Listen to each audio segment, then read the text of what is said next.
Adjunct's Kitchen. We make affordable, easy to prepare, and delicious meals for you part-time cooks. My name's Chad Seeger, and today we have a slightly exotic but delicious dish, Pan-Seared Kofta with Peri-Peri sauce.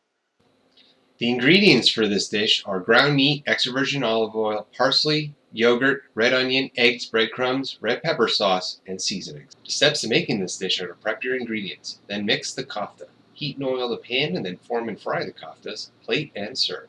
To get started on the prep, fine dice some onion.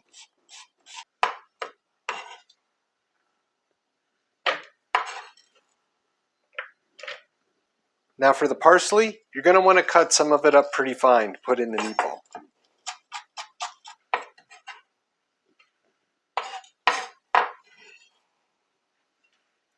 You can give the rest of it a rough chop for the garnish. Now in a mixing bowl, add the breadcrumbs, 1 egg, your ground meat, and then the spice combination. The spices are salt and pepper, cumin, sumac, oregano, and a little bit of cinnamon. Once everything's added, give it all a good mix. Over at the stove, get a pan up to medium-high. Now as the pan heats up, add plenty of olive oil. Now that the pan and the oil are heated, time to get cooking. So we're going to form little patties. Kofta are traditionally kind of like American football shaped as opposed to rounded. So that's what we're going to do today. Something along those lines. Right in the oil.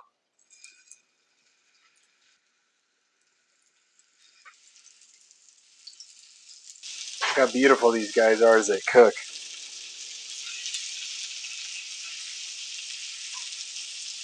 After about 4 minutes, I'm going to carefully flip them. See a nice golden brown color on the bottom. These guys look beautiful. After another 3 minutes, these guys are done. So kill the heat and then remove them from the pan.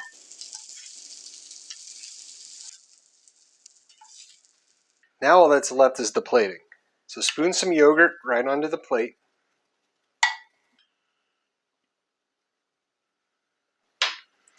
And then pour some of that red pepper sauce right onto the yogurt and place your koftas. Hit it with a little bit of olive oil, a little more black pepper, and then finish with some chopped parsley. There we go. Not only is this dish delicious, it looks really cool too. Well, thanks everybody for watching. If you have any questions or requests for other dishes, leave them in the comment section below. Like and subscribe if you like what you saw, and I'll see you on the next Adjunct's Kitchen.